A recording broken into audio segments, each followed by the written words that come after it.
내 생각만 옳은 것은 아니다. 이런 주장도 있다. 이슈를 바라보는 눈을 키워드립니다. 라디오 전망대 라전 법정 시간입니다. 오늘도 두 분과 함께하겠습니다. 송하진 이결아 변호사 어서 오십시오. 네, 안녕하세요. 안녕하십니까. 네. 한 주간 잘 보내셨습니까? 오늘 뭐 방송 전에 두 분께서 댁에서 못다한 대화를 여기서 하시는 듯한. 아니, 그게 아니라 자리가 넓은데 자꾸 가까이 옆에 붙으려고 하니까. 구도를 위해서요. 구도를 위해서. 구도를 아니 뭐 위해서. 지금 구도 완벽하고요. 자꾸 네. 이렇게 막 피하시지 마시고 왜 자꾸 몸이 왜 그러세요? 약간 아니, 제가 바이러스인가요? 아니 날도 더운데 왜 갑자기 옆으로 막 다가오고 그러십니까? 여러분께서는 지금 흔한 부부의 대화를 네, 듣고 계십니다. 자, 한 주간 잘 보내셨어요? 네, 네. 네, 아주 네. 예. 너무 특별한 일 더웠어요. 없이. 더웠는데 또 음. 갑자기 막 비가 내리고. 그러니까요. 네. 곧 장마가 날씨가 시작되지 않을까 네, 싶은데요. 네, 이번 주 뭐 금요일부터 다음 주 내내 예보 보니까 여수 지역 다 비비비비 그래요? 돼 있더라고요. 그러니까 좀 놀러 본격 가기 장마가. 놀러 가고 싶은데 이제 비가 오는 그런 상황들인데 아우, 그러게 비 오는 대로 말이에요. 또 잘 즐겨봐야죠. 그렇습니다. 장마철을 잘 즐기는 뭐 꿀팁 같은 거 있으세요? 집 나가면 고생이긴 한데 예, 뭐라도 해봐야죠. 예. 왜 빵 터지셨어요? 너무 웃기. 장마철에는 집에 있는 게 가장 안전하죠. 그렇죠? 뭐, 저는 뭐 개인적으로 장마철에 그 레인부츠나 레인코트 이런 거 한 개 사면 네. 그거 이제 입으려고 우산이나 이런 거 한 개 사면 네, 예. 적당히 비가 소비를 내리면 좀 괜찮을 것 같아요. 피곤하네요. 예, 피곤해집니다. 자, 오늘 화제의 판결 바로 들어가 보겠습니다. 자, 어떤 판결 좀 가지고 오셨습니까?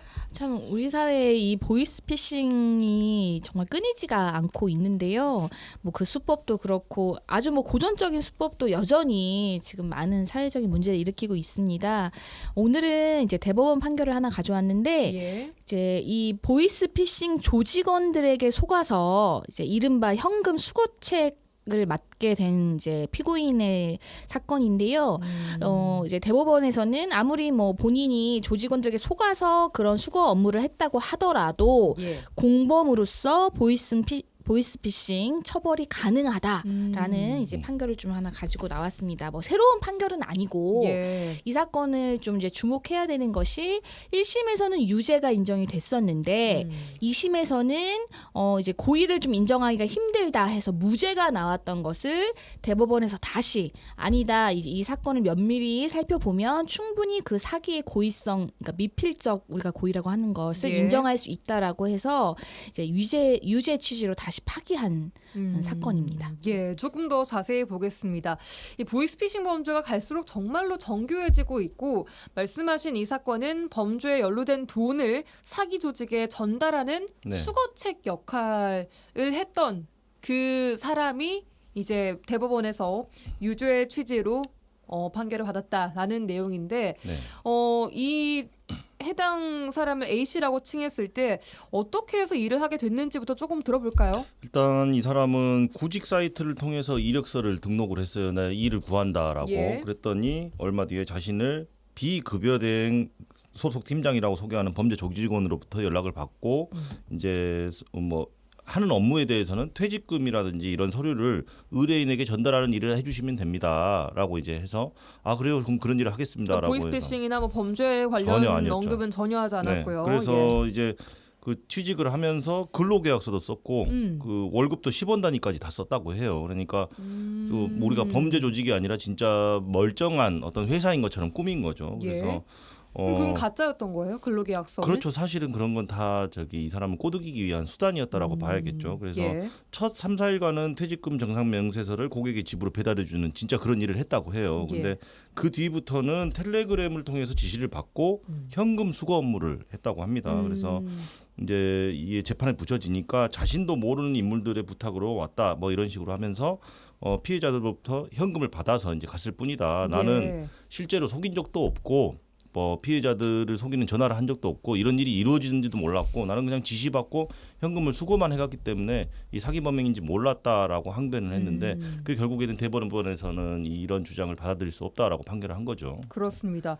자, 법원 판결 1심부터 좀 보겠습니다. 1심과 일단 대법원에서 유죄 판결을 내렸고 2심에서는 무죄 판결을 중간에 내렸어요. 각각 어떤 근거로 이런 판단을 내렸는지 하나하나 네, 좀 볼까요? 네. 일단 1심은 현금 수거책이라는 것은 이 보이스피싱 범행이 완성되는 데 있어서 필수적인 역할이다. 수거책이. 네. 왜냐하면 일단은 현금을 뭐 속이는 건 다른 사람이 하더라도 실제로 그 속은 사람이 현금을 내놓아야 이게 범죄가 완성되는 거잖아요. 그렇죠. 그러다 보니까 필수적인 역할이고 그러기 때문에 비교적 단순한 가담자라고 하더라도 그 죄책이 가볍지 않다라고 해서 이 A 씨에게 징역 1년 6개월에 집행유예 2년을 선고했었는데 예. 2심에서는 자 사기죄에 대한 고의를 인정할 수 없다라는 취지로 무죄를 판결을 했는데요. 그 이제 판결 이유를 좀 보면 아무리 그 범행의 결과가 중대하고 그 경위에 있어서 뭐 비난 가능성이 뭐도 어느 정도 있다고 하더라도 범행의 도구로 이용된 피고인의 이 A 씨에 대해서 예. 이 사람이 어떤 범죄의 의도 또는 고의가를 쉽게 인정해서는 안 된다. 라는 취지로 했는데요. 대법원에서는 선고를 했고 그쵸. 2심에서 네, 근데 대법원에서는 이 A 씨가 이 현금 수거 업무가 불법임을 강하게 의심할 수 있는 여러 정황 증거가 있었다.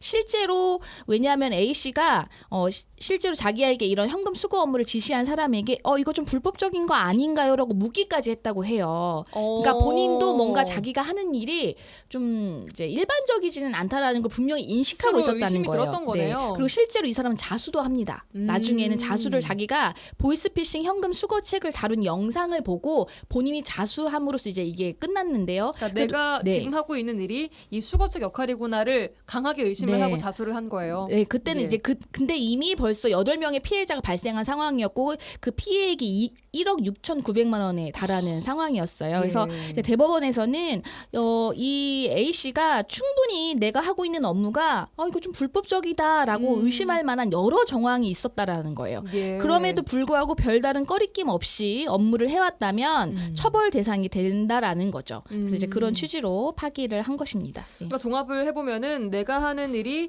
범행에 가담하는 걸 살짝 눈치를 채거나 알았거나 혹은 미필적으로나마 인식을 하고 했던 일이다라고 대법원은 판단을 했던 그 거고요. 부분이 굉장히 중요한 지점이에요. 그러니까 이걸 잘못 해석하면 안 돼요. 그러니까 속아서 범죄에 이용당해도 처벌받을 수 있다 이렇게 오해하시면 안 되고 예. 진짜 아무것도 모른 채로 범행의 도구로 이용되는 경우도 있을 거 아니에요. 예. 그런 경우에는 당연히 무죄가 나오겠지만 지금 오늘 말씀드린 이 사안처럼 이런 사정이 있었다고 해요. 현금을 약 100만 원씩 쪼개서 피고인이 전혀 모르는 사람의 인적 사용을 이용해서 제3자에게 무통장으로 입금을 했다. 이상하긴 하네요. 이상하잖아요. 그러니까. 타인 명의를 이용해서 100만 원씩 쪼개서 송금을 계속하고 그 피해액도 1억 6,900만 원이라고 하는데 예. 이런 정황들을 봤을 때는 분명히 의심할 만한 어떤 사유가 있었잖아요. 네, 그러니까 그리고 보니까 뭐 채용된 업체와 무관했던 금융감독원장 명의의 공문을 무슨 텔레그램으로 받아서 그렇습니다. 뭐 그런 출력해서 행위도 있고요. 피해자에게 주기도 하고 뭐 네, 이런 맞아요. 일들을 한 것으로 봤을 때 네. 충분히 미필적으로나마 범행에 가담하는 것을 인식할 수 알고 있었다라는 있었다라고. 거죠. 그래서 이런 사정들이 있을 때는 뭔가 그러니까 내가 취직을 했는데 이상한 일을 시키는 것 같다라고 했을 때는 즉시 그 행위를 중지를 해야지. 예. 어쨌든 나는 구체적으로 내용은 잘 모르니까 뭐 내가 이런 일을 수행하고 난 돈만 받으면 되고 난 책임지지 않겠지 이렇게 생각하시면 큰일 난다는 거죠. 예. 혹시 그렇다면은 아까 말씀하신 것처럼 전혀 범행에 사용되는 것을 몰랐거나 눈치를 못 챘거나 정말 단순 도구로만 사용됐을 때는 다른 판단이 나왔던 사례들도 있나요? 당연히 그렇죠. 그래서 고의가 부정되는 거. 그러니까 사기죄라는 건 타인을 기망해서 재산상 처분행위를 하게 하고 재산상 이득을 취하려는 어떤 의도나 고의가 있어야 돼요. 근데 그런 인식이나 이런 것들이 전혀 없이 단순히 이용만 됐다. 그리고 도저히 알 수가 없었다라고 한다면 고의가 부정되기 때문에 형사적인 책임을 질 수가 없는 것이죠. 근데 이제 보이스피싱에서 결국에는 이제 그런 주요 주범들이라고 하는 그런 조직원들은 뭐 국내에 없거나 그리고 또 뭐 한국인이 아니거나 이런 경우가 대부분이고 현금 수거책에 이렇게 고액의 알바나 아니면은 좀 단기간에 이제 뭐 단순한 일을 하지만 좀 많은 돈을 받는 그래서 대부분 이제 이런 분들만 이제 처벌을 받게 돼요. 예. 그래서 이제 현금 수거책 밖으로 뭐 예를 들어서 이제 이렇게 도구로 이용된 경우에 예. 무죄가 나오는 경우는 흔치 않은 게 왜냐하면 만약에 단 1회에 그쳤다. 라고 한다면 단 1회 만에 이거 뭔가 좀 이상하다라고 해서 그쳤다라고 한다면은 또 뭐 그런 점이 반영이 될 수 있지만 이게 대부분 한 번으로 끝나지 않거든요. 그러니까 이제 이게 반복되다 보면은 충분히 이게 여기 보면 실제 이 A 씨도 면접도 없이 자기가 채용이 됐어요. 그리고 자기한테 업무를 진시한 사람을 한 번도 대면한 적도 없어요.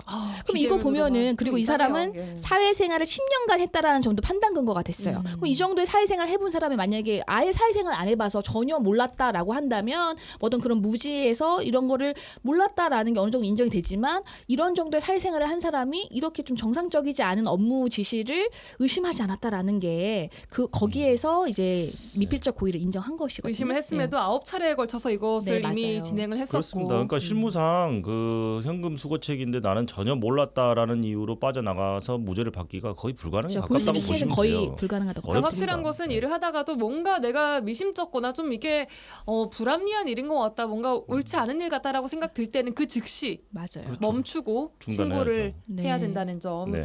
오늘 이번 판결을 통해서 한 번 더 좀 배워가는 것 같습니다. 자, 여기까지 보이스피싱 수거책에 대한 이 판결 내용 좀 알아봤고요. 주제 토크로 넘어가 보도록 하겠습니다. 자, 오늘의 주제. 광주의 한 70대 여성이요, 고급 승용차를 타고 다니면서 월세까지 받고 있는데 2021년부터 약 2년 동안 정부가 주는 기초생계급여, 주거급여, 의료급여까지 받았다가 덜미가 잡혔습니다. 총 금액이 무려 5,400만 원이나 됐는데요.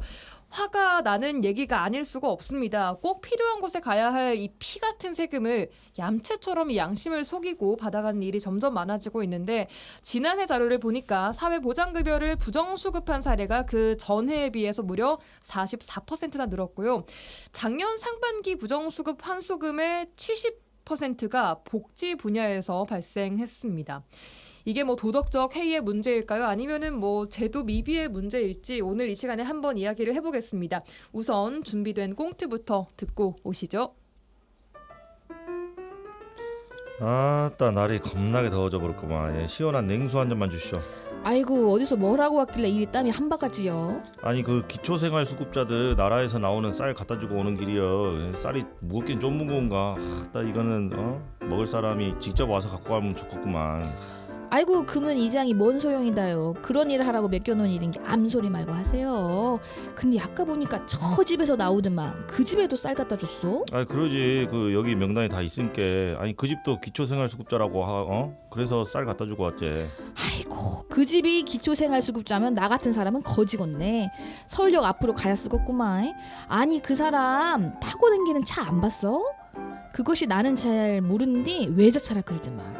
그리고 맨날 골프 치러 다닌다고 나한테 얼마나 자랑을 했었는지. 뭐 기초생활수급자? 아니 나가 알겠어. 그 나라에서 그런다면 그런 거지. 그 나가 정하는 것도 아니고. 아이 그리고 멀쩡하게 와이프도 사업하고 있고 그 뭐 딸 사위도 다 외제차에 신축 아파트에 그 사람이 다 사줬다고 합디다. 근데 뭔 기초생활수급자? 아예 이장님이 그런 거 싹 다 밝혀갖고 이런 사람들 걸러내야 하는 거 아니요? 날도 더 준 건데 왜 이렇게 열을 내고 난리여. 아니 나는 가요. 에? 예, 오늘 이결아 변호사님이 상당히 어머, 어색한 어머, 사투리 어머. 연기를 보여주셨는데 연습 좀 하겠습니다. 아, 좀 알려주세요. 아니, 잘하시면서 왜 갑자기 표준어를 못하는 사용하는 척을 하고 사람은 네, 그러십니까? 표준어를 사랑하시는 이결아 변호사님께서 어색한 사투리 연기 좋습니다. 자, 어쨌든 오늘 내용에 대해서는 이제 광고 듣고 와서 잠시 후에 본격적으로 이야기 나눠보죠. 수요일 코너 라전법정 함께하고 계십니다. 이결아, 송하진 부부 변호사와 함께하고 계시고요. 오늘 방금 듣고 온 꽁트 얘기 잠깐만 또 살펴보겠습니다. 그러니까 이장이 지금 쌀을 막 받아서 기초생활수급자분들에게 전달을 하는 역할을 하고 있는데 네. 어떤 주민이 보고 저 집에는 이 쌀 가면 안 될 것 같은데 저 집까지 이 쌀을 주러 가는 것이냐, 주고 왔냐 맞아요. 이런 거를 보고 약간 불평을 표하고 있는 네. 그런 상황이었습니다. 자, 일단 사회보장급여라는 게 하도 뭐 종류가 많다 보니까 어떤 것들이 있는지 국가에서 나오는 것들이 이런 거 정리부터 살짝 하고 갈까요? 일단은 기초생활수급이라는 거는 이제 뭐 자격 요건이 있지만 넓은 의미의 사회보장급여는 모든 국민을 위한 거거든요. 예. 그래서 이제 사회보장기본법에는 사회보장에 대해서 이렇게 정의를 합니다. 출산, 양육, 실업, 노령, 장애, 질병, 빈곤 및 사망 등 사회적인 위험으로부터 모든 국민을 보호하고 국민 삶의 질을 향상시키는 데 필요한 이런 소득이나 서비스를 보장하는 이런 모든 사회보험, 공공부조, 사회 서비스를 다 사회보장이라 하고요. 예.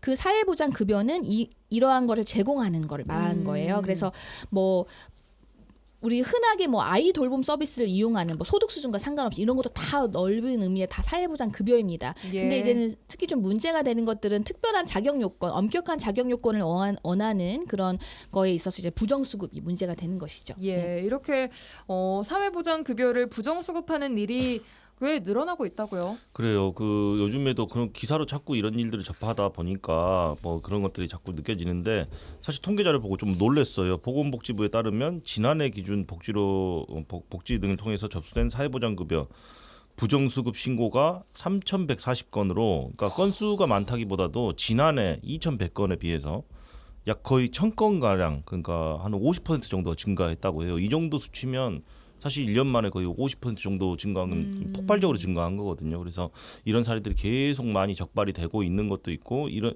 실제로 이제 걸린 게 이 정도면 뭐 드러나지 않은 건 더 많다고 봐야겠죠. 그러니까요. 어쨌든 이 사람들한테 가지 않아야 할 돈이 지급됐다라는 거 아니에요. 맞아요. 네, 그리고 그렇습니다. 우리가 모르는 부분도 지금 많이 네. 있을 것으로 지금 추정이 되고 있고요.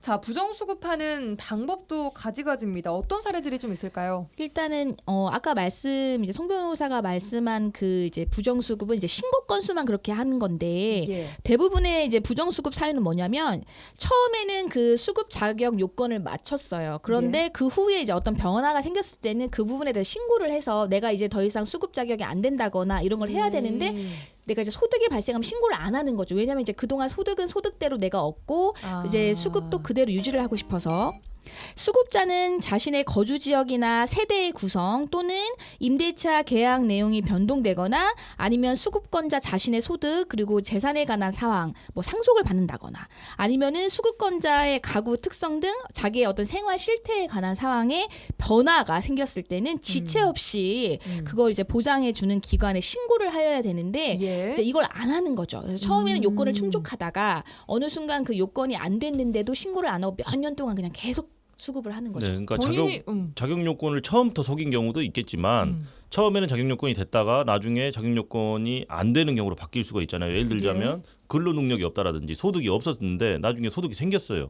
근데 이런 부분을 사후에 신고를 하고 그때부터 받으면 안 되잖아요. 근데 예. 신고 안 하고 가만히 있는 거예요. 신고 안 하고 예를 들어서 몇 가지 사례들을 좀 설명드릴게요. 예. 그러니까 한부모 가정 및 소득 없음을 이유로 주거급여라든지 생계급여, 기초생활급여를 수령했는데 실제로는 뭐 어머니와 함께 거주하면서 경제적 지원을 받고 있었다. 이건 처음부터 속인 경우에 해당할 것이고 월 평균 200만 원 상당의 임금을 새로 이제 추가로 지급을 받게 돼서 기초생활보장급여 수급 자격이 취소돼서 받으면 안 되는데 실제로 이제 후에 소득을 취득하게 된 거죠. 그러니까 그거를 신고를 안 한 경우 아니면 아버지가 사망을 해서 돈과 상속재산을 합해서 금융재산을 취득했는데도 이걸 알리지 않아서 자격이 안 되는데도 불구하고 계속 받아왔다라든지 이런 사례들이 좀 셀 수 없을 정도로 많습니다. 이게 근데 신고를 본인이 하지 않으면은 알 수 있는 방법이 없는 건가요? 거의 없죠. 왜냐면 이게 사실 모니터링 하기가 힘들어요. 그래요. 그런 담당 공무원들은 보통은 이제 그 복지의 사각지대를 없애기 위한 그런 거에 정책에 초점이 맞춰지다 보니까 예. 이거를 이제 사후 모니터링하고 이것이 정확하게 집행이 잘 되고 있냐 이건 사실은 인력이 좀 많이 부족한 상황입니다. 그래서 신고를 유도하는 거죠. 그래요. 이 정부 지원금이 뭐 눈먼 돈도 아니고 절차가 굉장히 좀 지급될 때 까다롭다고 알고 있는데 뭐 지금 들어보니까 그렇지만도 아닌가 봐요. 이게. 그렇죠. 아무래도 이게 신청하는 사람은 많은데 선정을 하느냐 마느냐 이게 어떻게 보면 더 중요한 문제거든요. 예. 그러니까 담당한 공무원들의 수는 한정적이고 이 신청이 들어온 것들 중에 어떤 사람들을 수급자로 선정을 해줄 것이냐의 업무에 많이 치중이 돼 있다 보니까 이미 선정한 사람들이 진짜로 능력이 있는 건가 없는 건가 이걸 감시하는 데는 인력이 좀 부족할 수밖에 없는 상황인 거죠. 이걸 뭐 제도적인 미비라고 봐야 할까요?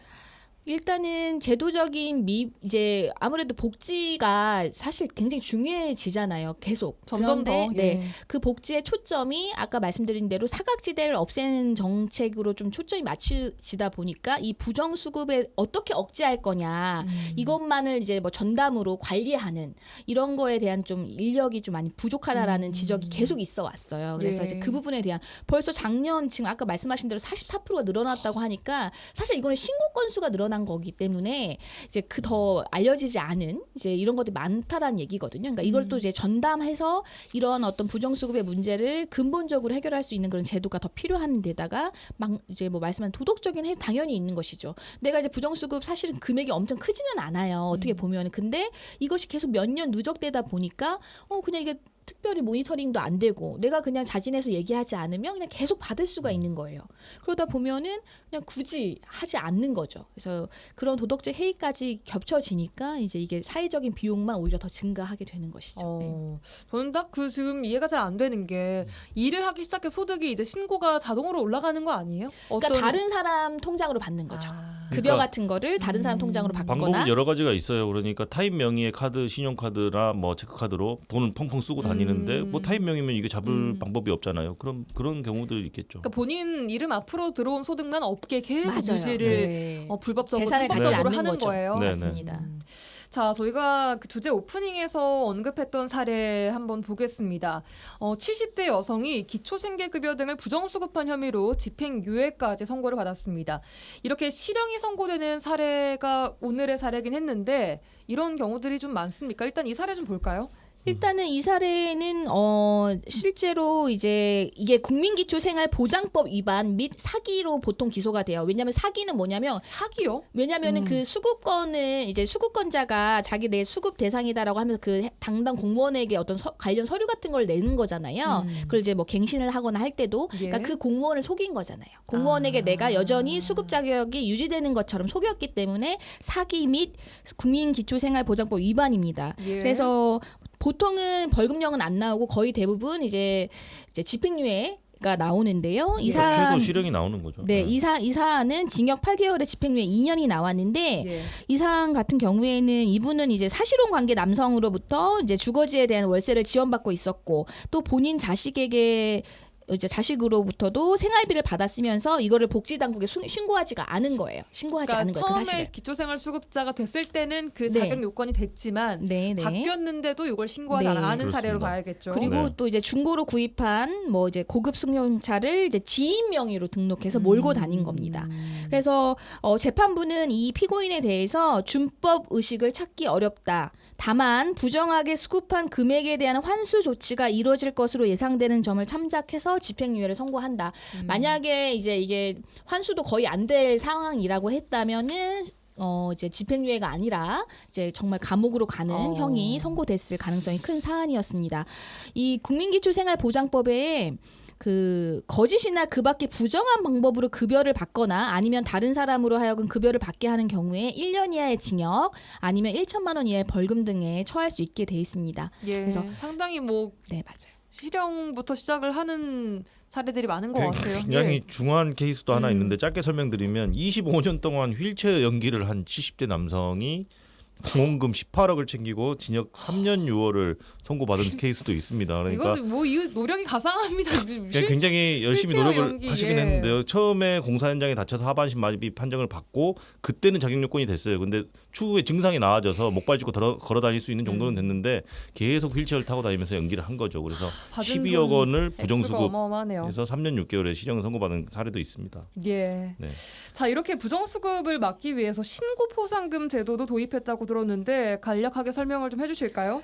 말씀드린 대로 이거를 담당 공무원이 다 모니터링 할 수가 없어요. 워낙 뭐 급여 수급을 받는 사람은 많은데 그걸 일일이 그래서 보통은 그 사람들 주변 사람들이 많이 알게 되는 거죠. 예. 그래서 이제 포상금 제도가 있는데요. 이 부정 수급으로 인정이 돼요. 결국에 그리고 환수액까지 이제 발생한 경우에는 신고 포상금을 지급합니다. 무조건 신고한다고 무조건 다 주는 건 아니고. 예, 확인을 해보고. 네. 그래서 환수 결정액이 1억 원까지는 그 금액의 30%까지도 포상금을 지급합니다. 우와. 그래서 부와 아까 길을. 말씀드린 대로 실감합니다. 예. 아까 이제 어떤 사안에서는 이제 한 8천 얼마가 환수 결정금으로 그 이제 된 사건이 있었는데 그 신고자에게 그 30%의 한 2천여만 원이 포상금으로 지급되기도 했습니다.